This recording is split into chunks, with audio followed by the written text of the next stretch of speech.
Hey, welcome back to Deep Dive Movie Reviews with Steve and James. I'm Steve. And before we begin, if you haven't already subscribed to our channel, please hit that subscribe button, ding that bell so you never miss a review. If you love movies, if you love talking about movies, that's why we welcome you here and we welcome you to join the conversation. Please comment below. We would love to hear your feedback, your critique. Keep it civil because we love discussing movies. And with that, James, what do we have on deck today? This week we are discussing Edgar Wright's new movie Last Night in Soho, which is a Halloween-themed psychological horror movie, which is a bit of a change of pace for him, and it follows a young girl from the countryside as she journeys up to London, where she has won a place at a very prestigious London fashion school, and about essentially how she integrates or struggles to integrate into big city life and all of the baggage and, dare I say, the ghosts of previous generations that come with that.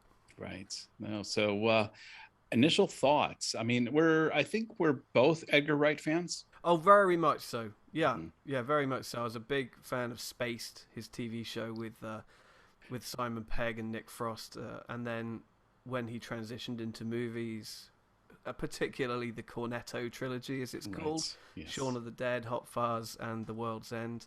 I think he's just got this brilliant visual flair for handling comedy, and where he Yes. references all kinds of other genres along the way, but predominantly for me he's a comedy filmmaker, and he's brilliant. He excels. It's just a combination of wordplay, references, and this sort of visual vocabulary, if you like. Yes. He Yes. uses the cameras and the editing as much as anything else in his storytelling, and that I think is really unique. I like in the Cornetto trilogy, and obviously we'll get on to the current movie, but just laying some foundation, some background. One of the things I always love with him, particularly in the trilogy, is he brings up frat boy humor, but then he critiques frat boy humor. Whether it's Shaun of the Dead or um, the World's End. I just love the whole idea of guys coming together to save humanity. And there's kind of this frat boy beginning where, especially like in The World's End, you got Simon Pegg being the frat boy, trying to get the mates back together to do this pub crawl.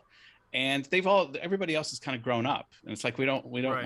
want to do this. And um, there's that element even in the new movie of transitioning. Not that it deals with the frat boy issue, but the transitioning from this rural countryside into this. Obviously, there's a difference between the trilogy and the new movie, but there is that common theme, which I think Edgar Wright is from a rural English background, who's kind of made it big. So there's this.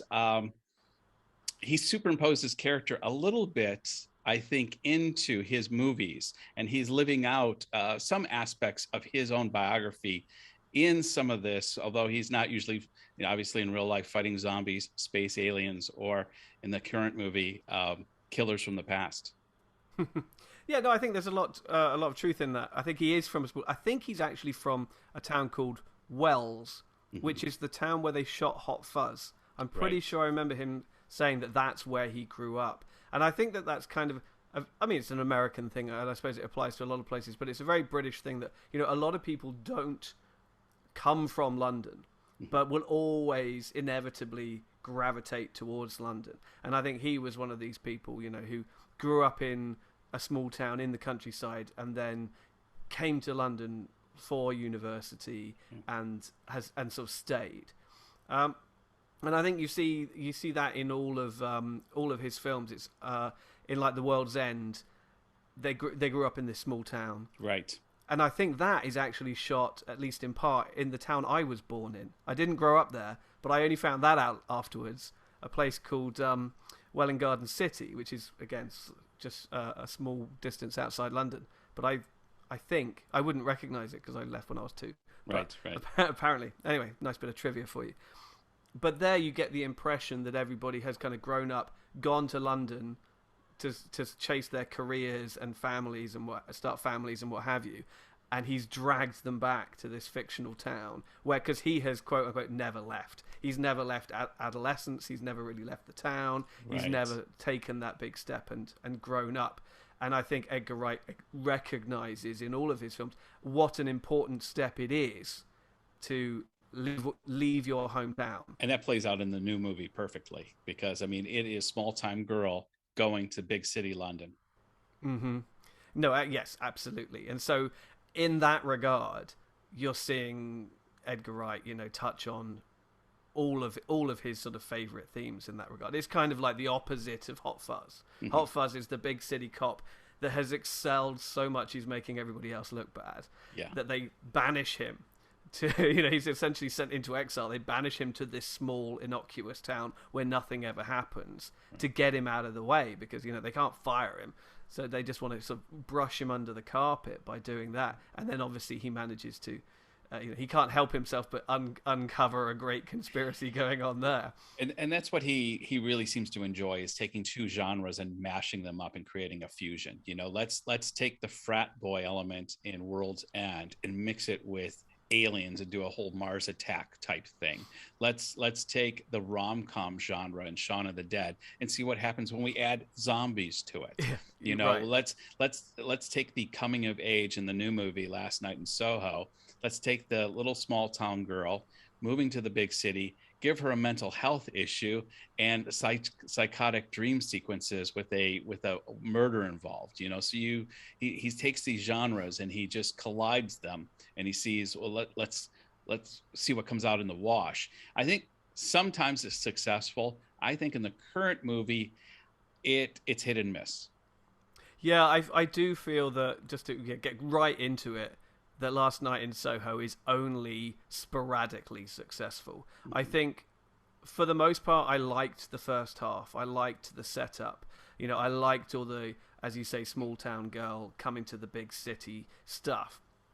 And I think the lead performances, Thomasin McKenzie and Anya Taylor-Joy, who play, what is set up to be sort of two halves of the same split personality or something similar. We're not, we're left in the dark for a long time as to what exactly is going on here. It's good at this point to remind this is a spoilers episode, because I was just going to add something about that and I thought, spoiler alert.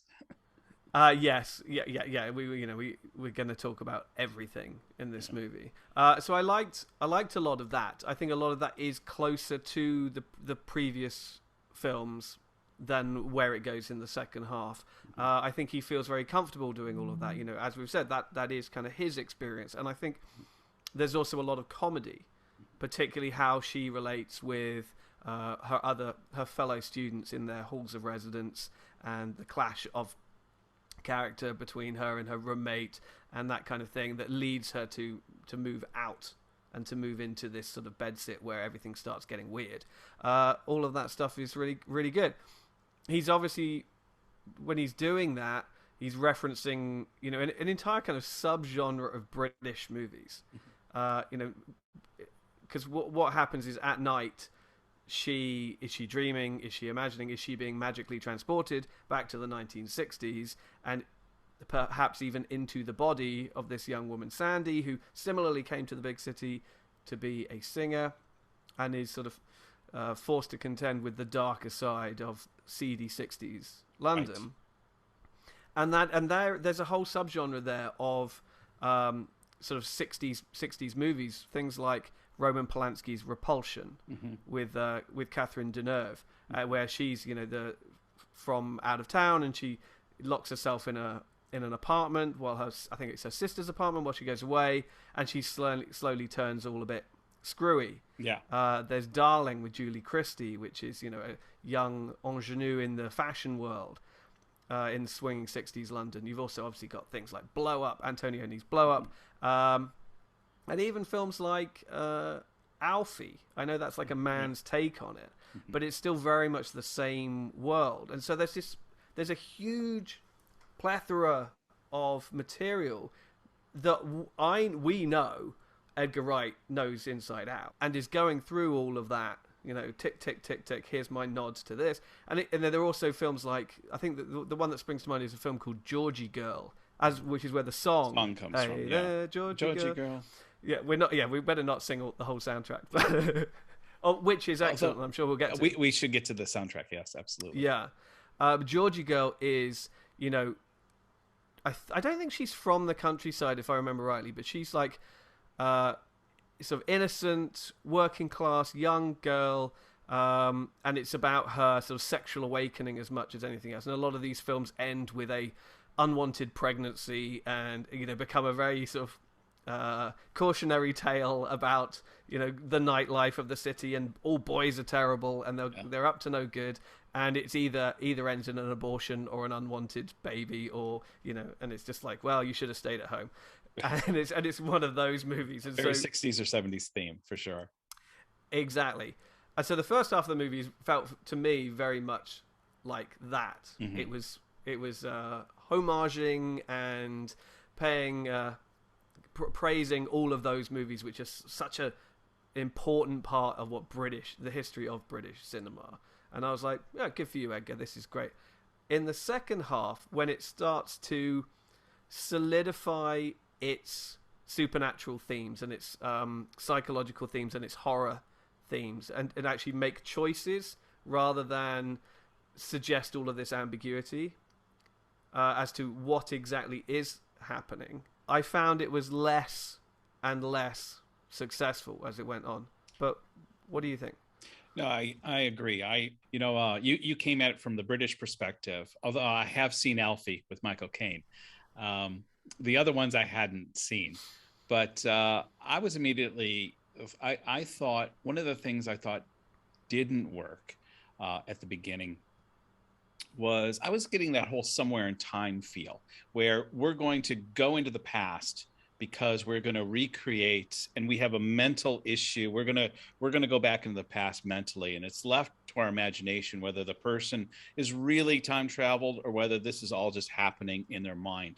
And that's fine. But I thought the part I didn't enjoy about the first half was I wanted the experience that I have in time travel movies, whether, something like Back to the Future, where everybody wants to go into 60s London, even when Austin Powers goes back there. Yes, it's a spoof version of it, but there's something about when somebody goes from our time period into a previous time period, there's a comical element involved. There's almost no comical elements involved. There's no fish out of water moment. She kind of goes right from the modern world into this nightclub. Admittedly, the visuals are beautiful. And I think because it's been 2 years of COVID, I just really miss London. I was like, right. I just loved seeing London. Her getting in the taxi cabs, those very distinctive London taxi cabs. I loved that. I loved the visual. I loved what it was setting me up for. And then I felt like I missed all the little elements that makes a successful time travel fish out of water. I've come from the future. Oh, this is weird. Oh, this doesn't, it kind of got too deep, too quick. And it kind of lends itself to another critique I had, in that I felt that all the characters were two-dimensional other than Eloise. We have a complete mental understanding of her history, but the Matt Smith character, I love Matt Smith. And basically in my opinion, he is charming and suave for 1 minute, all of 1 minute, and then spends the rest of the movie snarling and yelling at her with no, I don't know who this person is. I don't know why he is what he is. What is this relationship? I'm never left with why these people are in each other's lives. It's left, there's so much fill in the blank that has to happen in this movie for it to work, even for me in the first half. So that's some of my initial thoughts.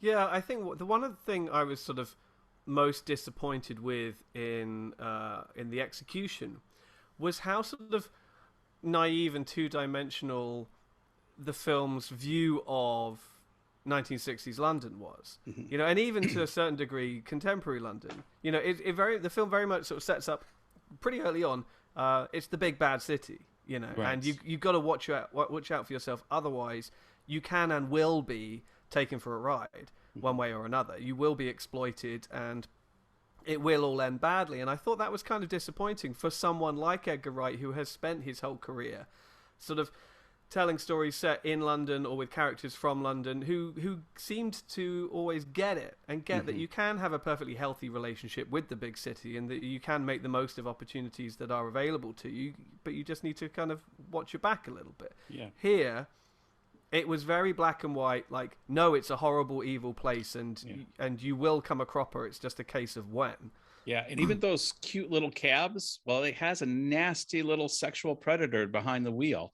And I was left even in that initial, because that's kind of her initial welcome to London moment, is she's in the cab, she's seeing the city, there's all the wonders, she's all excited, and then the creepy cab driver starts giving her the creepiness.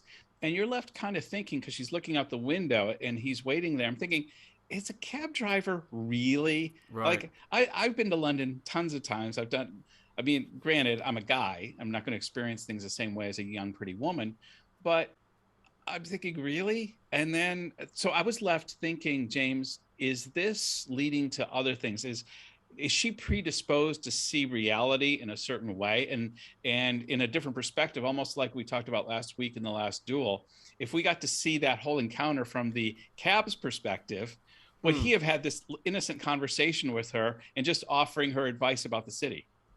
Well, my suspicion when that scene played out, my suspicion as it was playing out was, oh, she's getting the wrong end of what he's saying, and it was one of those situations where she was just on edge, and everything that he was saying to her was feeling creepier than it actually was. But then it takes it far too far. Yes. And especially when you do see the cab kind of loitering, I suppose you could kind of say it's still ambiguous, but it's too heavy-handed. I think it does commit to, like, yes, he's a creep too much, and I think if they had played that slightly more ambiguously, it would have been a great introduction, because a lot of those first impressions, literal first impressions, as you step off the train or whatever into a new city, you are quite disoriented, and you don't quite know necessarily what people mean. And Right. you can misinterpret the way people are interacting with you, and it is, for the most part, quite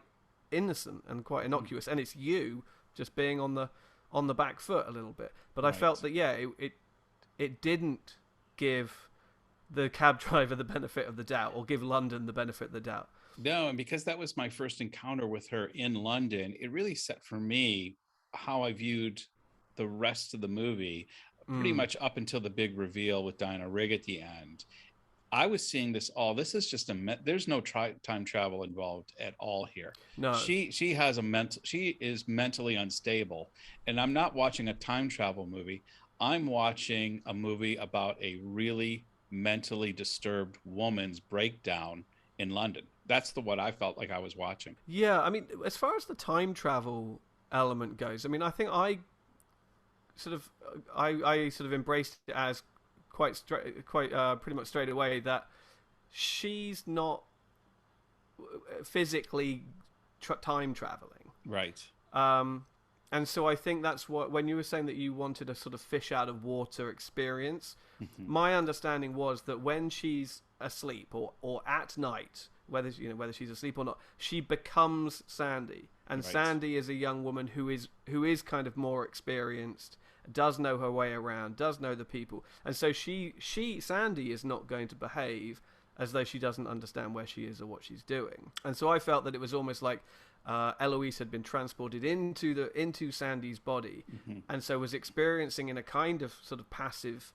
way, because she's almost sort of within a bubble and being sort of, she's not even in control of her decision making and her actions and all the rest of it. She's merely an observer. And then as the film goes on, she learns how to become slightly more sort of proactive. Well, I will add, it was one of the positives. I thought the camera work and the creativity of merging those two personalities at that initial contact in the bar was done very well. It was visually fun to watch, and it helped kind of explain what's happening, and that this girl is pretty much superimposed herself into this life, and it's kind of juxting back and forth for the viewer to help understand that. Yeah, and so I think I agree that Matt Smith was kind of wasted somewhat. He's introduced very strongly, and you're like, this is going to be a very important character, and then he's wildly unpredictable, and at the end of the day proves fairly inconsequential, really. He's set up almost as the villain, and then he kind of disappears. And I mean, again, the impression I got was that it was, her experiences in 60s London were deliberately episodic.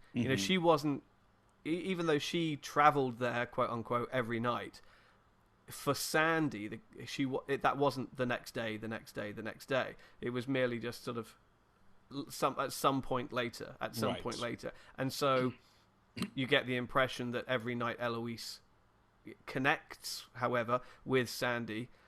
More has happened to Sandy in the interim, and so Eloise is always kind of playing catch up, at the same time. Yeah, there's definitely a jumping from Sandy initially going into the nightclub and saying, I'd like to be a singer. Then suddenly, we jump and she's in prostitution, and there was all those stages in between were kind of left to our imagination. But here's another thing that I don't know if it didn't work for me per se, but I guess I went into this assuming the character that Anya Taylor-Joy was going to play was going to be this big star. She was this big 60s star, and that she was getting superimposed into this big famous 60s star. And really it's nothing. She was just a struggling girl, just like Eloise is. She's new. She's trying to make it big. It's kind of inferred later when we hear the backstory. She also came from outside of London trying to make it big, and obviously fell into a hole. Yeah, it's just a kind of it's a very similar story. She's just another small town girl who has a dream, kind of thing, and Eloise could so easily fall down the same rabbit hole, if you like. And I was all right. I was okay with that. I was like, yes, that's why, in a way, that was kind of played into what I thought was disappointing about Edgar Wright's message about London.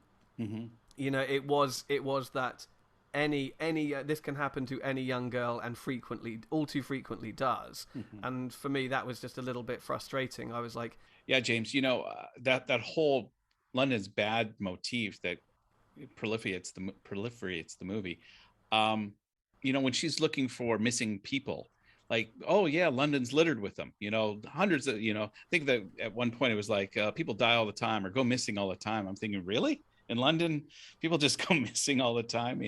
Yes, it's a big city and things happen, but I've never felt, having been there many, many times, that I was in danger of suddenly going missing, or Yeah, and I think there was something in there that Edgar Wright, was trying to suggest that these were true stories, or these were like true stories, if you know what I mean. Well, I have no doubt that there was a seedy underbelly both then and now of young girls being manipulated, particularly in those situations. I have no doubt that occurred to a certain degree. Yeah, I'm sure it happened. I'm sure it continues to happen. I'm not saying London is a safe place. I'm just saying it's not the horror show that he paints it as, where chances are you will come a cropper and that everything will go badly for you. Right. I think as the film goes on, the thing that really doesn't make sense to me is that you've got this setup where Sandy was a real girl, and her story was real, her experiences were real, and for whatever reason, at night, Eloise is experiencing Sandy's experiences, firsthand, as if she's possessing her, or as if it's some kind of possession, or as if Sandy is a ghost and she's sort of following her around. But then when the reveal comes at the end, and that not only is Sandy still alive, but Sandy is the landlady. Yes. Sandy is Diana Rigg's character. Then you have to ask, okay, well then what was going on? Right. How does that make sense? Because these aren't stories that Diana Rigg told her at night and then she dreamt about, and nor are these visitations from a spirit who's like, come, I want to show you something, and nor is it kind of a possession, and nor is it time travel, literal time travel. No. Well, I think we're left at the very end. Like I said, I I was convinced this is all just a mental breakdown all the way to the end. And then obviously when the big reveal happens and Diana Rigg Mm. does her thing, obviously when the ghosts come out, okay, there's a real supernatural thing occurring, because even Diana Rigg sees and gets slapped by Matt Smith.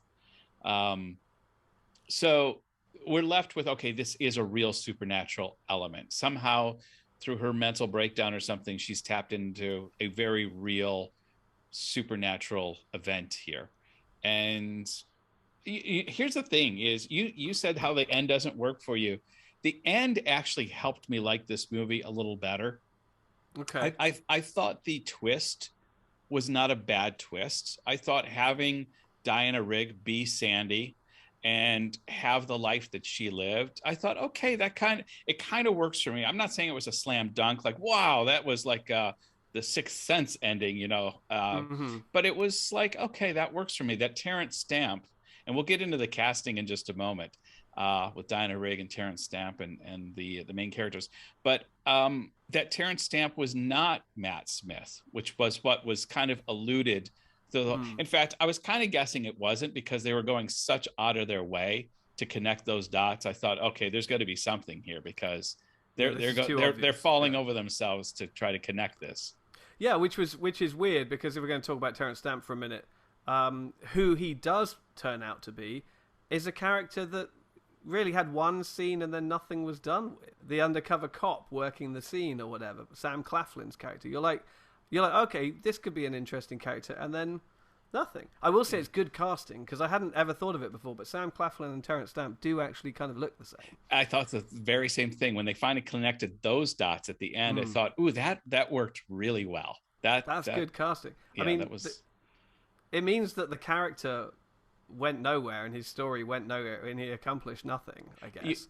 Both of those characters, we talk about that word gravitas in nearly every review that we do, but Terence Stamp makes every movie better. This movie was better because Terence Stamp was in it, even in the limited exposure that he had, and then connecting him with the younger actor who also generated that kind of gravelly deep voice, that baritone. And then when I saw that, I thought I should have saw that earlier. Right. Oh no, yeah, I totally agree. He's fantastic, and having him in the film and having Diana Rigg in the film was a real sort of he was doffing his cap back to that old that era again. But I wanted to talk about what didn't work for me in the third act a little bit more, because the other big element of the third act are the ghosts. Right. There are these specters of men, different men, that start to kind of haunt her. And at first you're like, oh, these are all the creepy pedos who have been sort of bugging her entire life. And yes, that's true, but only to a point. These are, as it turns out, sort of all of Sandy's Johns, all of her clients, who then she turned around and murdered and is buried under the floorboards. Yes, in the floorboards and in the walls, it seems like. You're right. And I thought that's a nice throwback to at the beginning when Diana Rigg first shows her the room and goes, "Oh, I haven't touched a thing since like the 60s, and I wouldn't want to." And you're like, okay, that's just a nice nostalgic element, and it also, I guess, as the film was going on, it helped them that there might be a sort of a magical power or a magical strength to the room, and it was the room that was helping her transform or helping her travel or whatever was happening. I thought it was the turntable, actually. I thought it was the turntable at one point. Oh, When the music would play, it seemed like that was the gateway to going back in time, but even that ended up not really being the case. Right, and so it ends up where she's being haunted by all of these ghosts, but then the film kind of says at the end, oh, these were all victims. All of these men, they were bad guys because of what they were doing, or they were at least, of questionable moral character or whatever. And yet they were all the victims. They weren't quite as bad as the film was sort of making out that they were. And so it was a really confusing reveal on both counts, because it's like Sandy is not the character that you think she is, and she's obviously less sympathetic than she is originally set out to be. But because she is still alive, it therefore muddies the water of exactly how Eloise has been connecting to her every night. But then all of these sort of supernatural images of these nasty men who have been sort of haunting her dreams every night are actually sort of her victims, and we should feel somewhat sympathetic for them, for their plight. So by the end, I was like, well, whose side am I on? Well, same with Sandy. It's like you kind of like Sandy through the whole thing, and then you find out Diana Rigg Sandy is going to gently murder Eloise, put her to sleep. There, night, listen to some music and die now. And so now I don't like Sandy, and then she kind of redeems herself in the end. And you're definitely, I totally agree. At one point they almost want you to feel like the pedophiles were victims, but it's kind of a wash in moral ambiguity. I think there's sort of one twist too many, and I'm not even willing to say which twist it is, but it's just it keeps twisting and it keeps revealing until you're absolutely upside down, and I think the film can no longer really justify where it ends up exactly. Yeah. And you're kind of like, well, hang on a minute. So are you sure all of this is actually true? Because it seems to have sort of twisted itself round so far that it's sort of faced back where it started, and you're kind of like, well, something didn't work here. Having said that, I want to just reiterate, I thought the ending initial twist works. I loved Sandy being Diana Rigg's character. I thought that was a great, nice twist, and I thought Terence Stamp being more the savior than the perpetrator really worked as well. And again, I thought parts of this worked, and parts of it, like you said, just they get convoluted and it misses somewhere.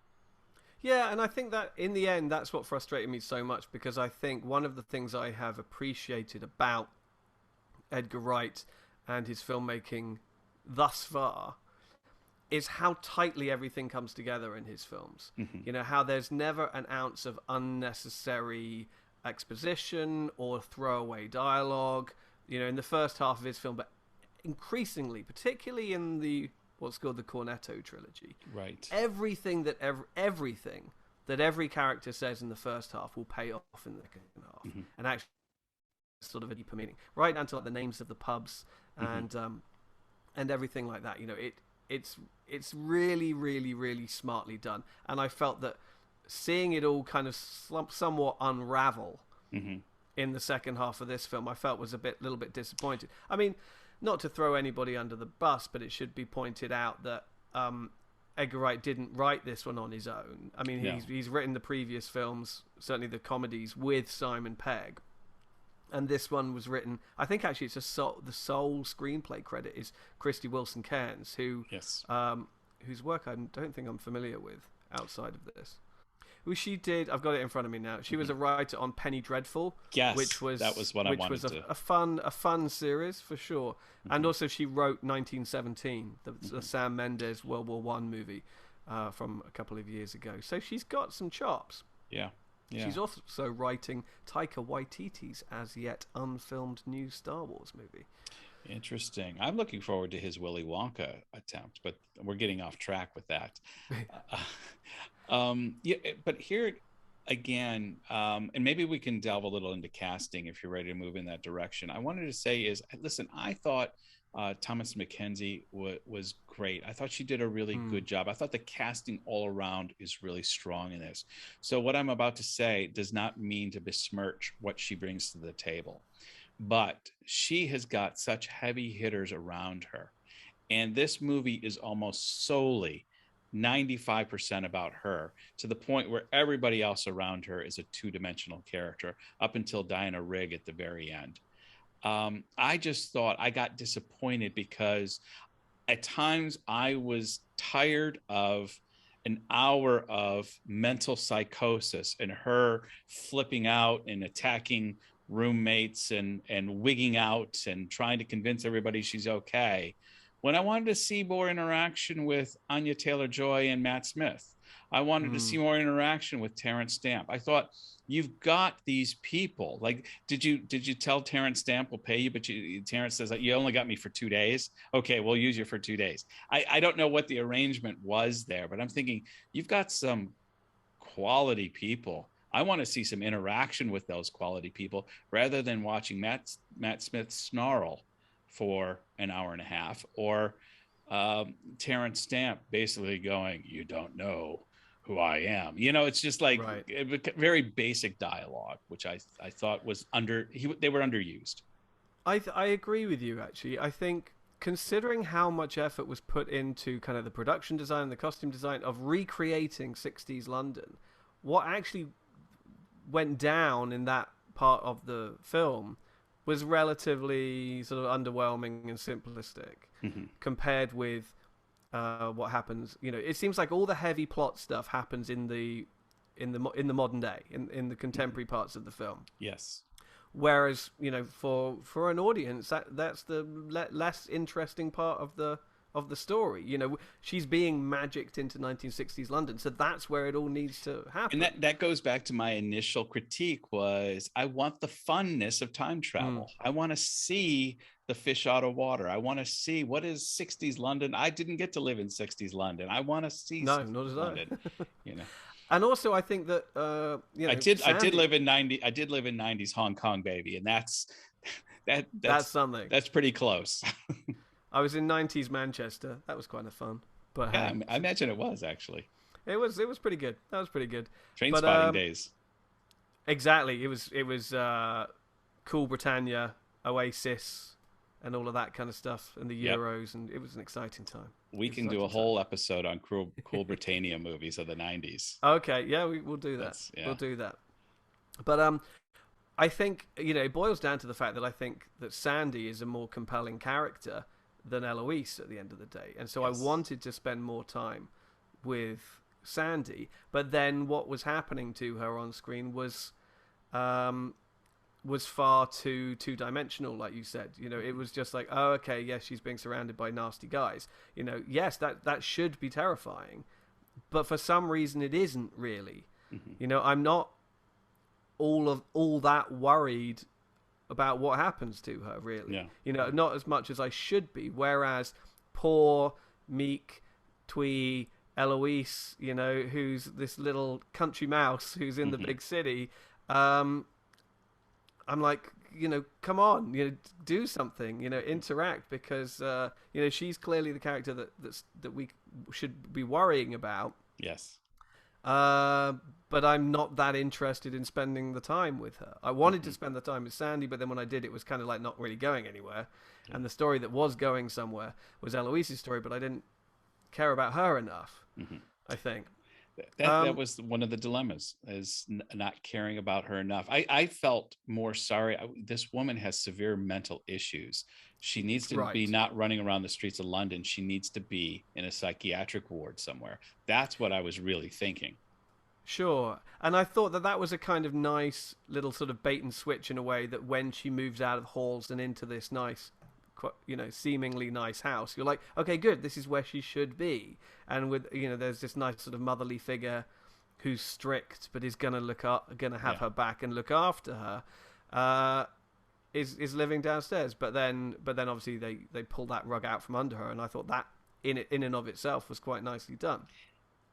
Let me add one little thing in the casting too, because obviously we mentioned this is Diana Rigg's final movie, and one of the things that really struck me was when it was revealed that she is Sandy.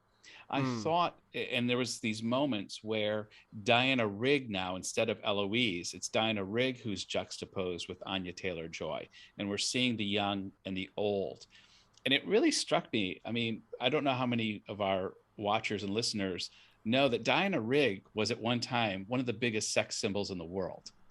And, she wasn't this 80-year-old grandmotherly figure. This was the woman that guys dreamt about in the Absolutely. 60s.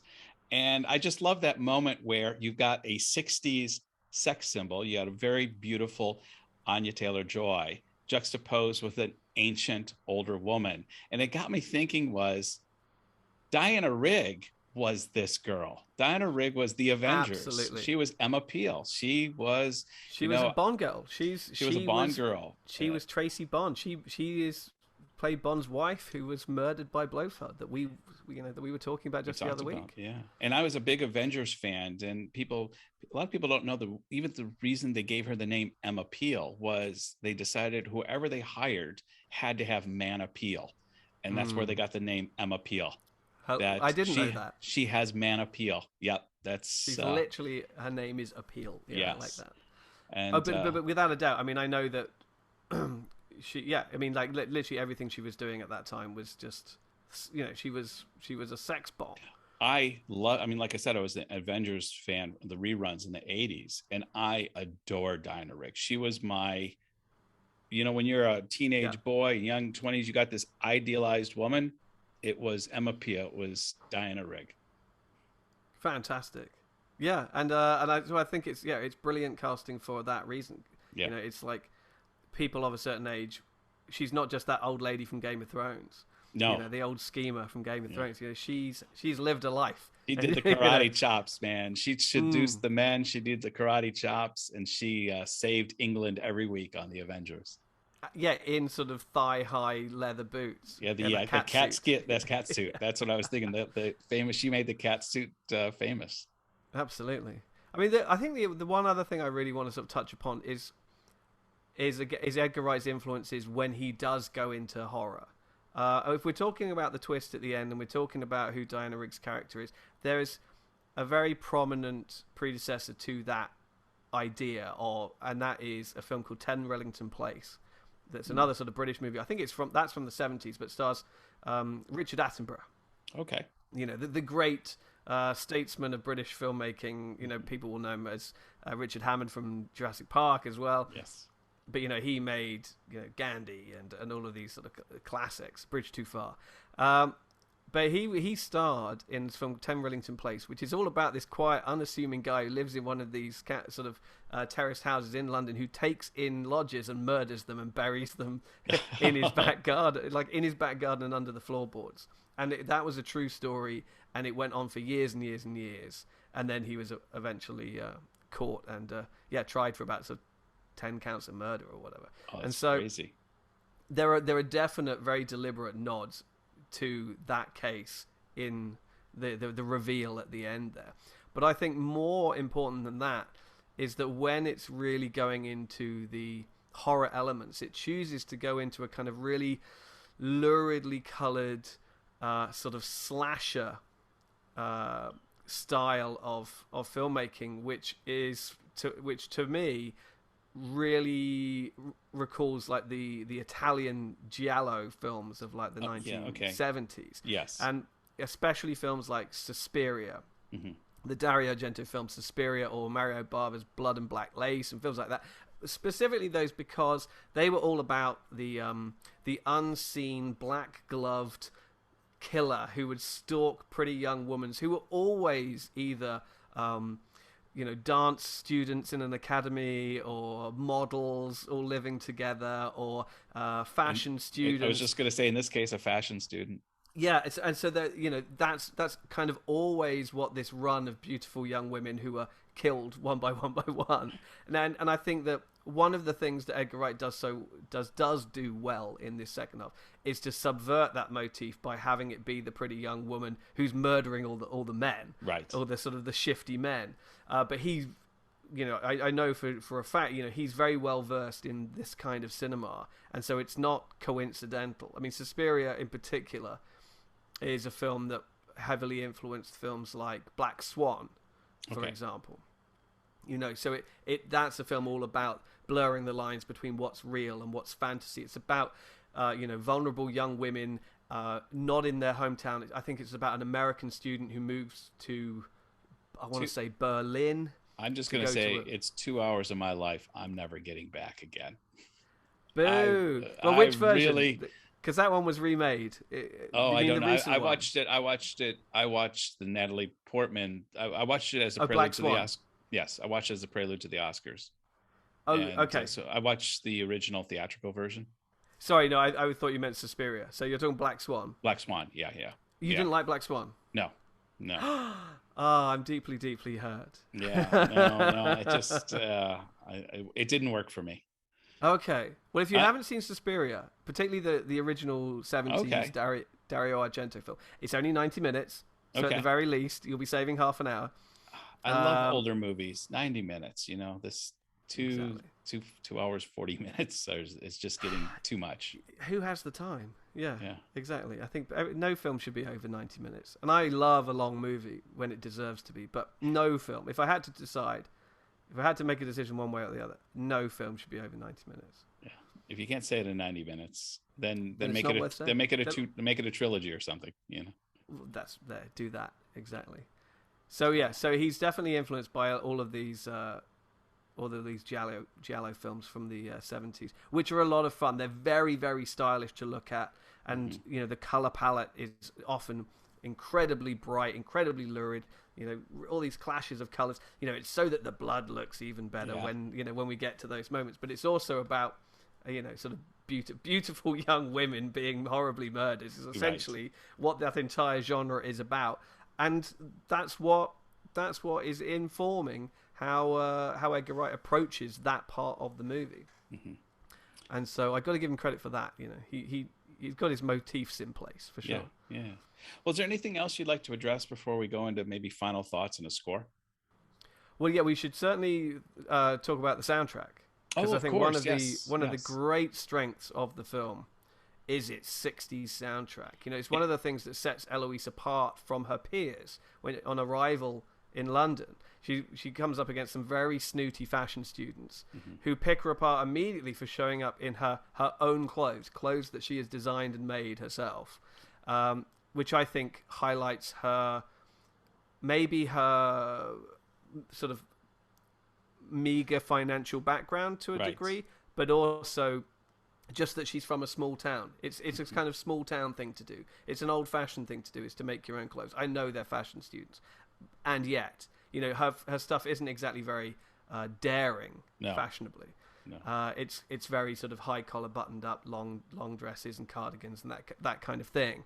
It's It's definitely very inferred she modest. comes from a simple background. She mentions at one Absolutely. point to Dinah Rigg, the reason she can do the Fashion Institute in London is she's got a bursary and she's taken out a loan. That's how she's able to do this. Sure. And then, of course, she gets a part-time job at a pub as well, doesn't Yeah. she, Yeah. during the film? But yeah, so her one, so the one thing that she holds close to her is her music. Well, it's her mother's record collection, isn't it? Really? Yes. And so she treasures all of these like '60s records, and it's Petula Clark, it's Cilla Black, Downtown. yeah, Downtown. In fact, Anya Taylor-Joy has done a cover of that for the movie, and it's actually been released and if I understand right, is moving up the charts. Oh, good for her, because yes, I mean she definitely sings it, on stage in the Yeah. film. But okay, but they're actually going ahead and releasing it. And That's fantastic. it's like I said earlier, I thought the turntable and the music was actually the portal initially, besides the room itself, to her going back in time. Because it seems like when the music would start and she would kind of go off into her dream state, it was the music, almost like Somewhere in Time, where Christopher Reeve would lay on the bed and tell himself he's in, 1911 or 1903 or whatever it is. Right. She lays on the bed, she puts on the music, and now I'm going to time travel now. Oh, maybe it is. Maybe it is. I'm the more I'm talking about the film, I might actually go and watch it again. Now that my expectations have been put in check. Now that I know what it is and what it isn't. Right. I think a lot of films do benefit from a second viewing, and I'll go and check it out. Yes, you're right, because there's certain expectations I had that were not met, but once those expectations are removed, you approach it in a different manner. Yeah, and just appreciate it or not for what it is, rather than be disappointed for what it isn't. But yes, so you've got, like we said, Dusty Springfield, Sandy Shaw, Petula Clark, Cilla Black, all of these great sort of 60s pop stars of the time, certainly in the UK, are all here on the soundtrack, together with sort of the Kinks and the Who and bands like that. And Edgar Wright certainly knows his music. So. Yes, Baby Driver. I mean, we didn't mention Baby Driver earlier, but I mean, that was a music. The first 6 minutes of Baby Driver, all done to John Spencer Blues Explosion. Blues Explosion. Yeah. Bell Bottoms. That I've rewatched that a dozen times at least. Yeah, that film's sort of edited to the music, isn't it? Very specifically. But yeah, so I think here it's very much of a piece. Very much puts the audience into a particular mindset of where this is happening, when this is happening, and I think it sort of works very well, and perhaps even helps paper over some of the narrative cracks in the story. Yeah. But we shall see. Good. So, final thoughts or a score now? Final thoughts. I mean, I think on first viewing, I would class it, I think, as a noble failure. I think, he's really stepping out of his comfort zone. He's really trying to do something different. It starts out as familiar territory, but really goes into sort of new areas. And for me, the narrative stumbles and complications that are never satisfactorily resolved really sort of dictated how I felt about the film coming out of it. However, now that I've had the opportunity to sort of pick it apart and really look at each element of it individually, I'm starting to, I think, appreciate its strengths a little bit more, to the point that, yes, as I said, I might actually go watch it again just to see. So I think for now, I think I will give it a, what should we say? Yeah, what should we call these? Three LPs out of 5. Three LPs. Yeah. 3. Yes. That's exactly what I was going to give it. I was going to give it 3 because, and I don't mean to copy you, but I was really trying to get for as we grow this, I want there to be consistency in my reviews and being able to know a score. And for me, I gave Last Duel last week 3.5, and I thought Last Duel worked a little bit better than this. So I'm going to give this a 3 because to me, anything 3 or higher, I want to be able to tell people you can go see this movie. I recommend you at least see this movie, and I can with confidence say, yes, go see this movie. It's worth seeing, and see what you take away from it. Yeah, there you go. I think it's. I agree with you completely. I mean, this is a 3-star movie. I mean, I struggle with a 3-star rating. I'll be honest, because it either means that it was something that looked like it was going to be terrible and actually sort of surprised you, or it's something that you were hoping was going to be excellent and it disappointed you. It's so kind of in the middle, but I feel that that's exactly what this film is. It's a film that I thought was going to be something and it didn't turn out to be that. Right. And it's ended up being, certainly for now, less than the sum of its parts. However, some of those parts were actually pretty entertaining. Really work. Yeah. Couldn't agree more. Perfect. James, what's we won't say what's on for next week, should we? Well, but there will be something. Because then we're committed. Exactly. We've got lots of ideas. Yeah. But there will be something. Okay. We should ask viewers if you would like us to review something specifically, if there's something that you would like our opinion on, by all means let us know. Let us know in the comments below. And even beyond individual movies, if you'd like us to do a particular topic or a particular genre. I know James and I have already talked about things we'd like to address, and I'm sure those will be coming, but we'd be more apt to do something that you suggest. So great. Absolutely. James, until next week, thanks. Thank you. And we'll see you at the movies. Bye-bye. Bye-bye.